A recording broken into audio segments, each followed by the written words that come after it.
To use your S Pen to translate a word shown on the screen on Samsung Galaxy S24 Ultra, go to the script that displays the word you like to translate. Remove your S Pen.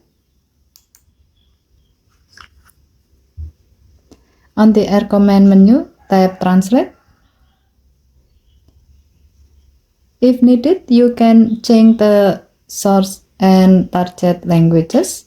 As the example, we will set the source language to French and the target language to English. Here you can see a square with the icon in it. When this icon is displayed, it means that your phone will translate a word where your S Pen is hovering at.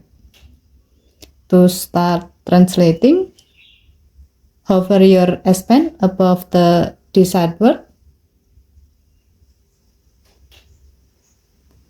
As you can see, the translation for the highlighted word is displayed on the pop-up.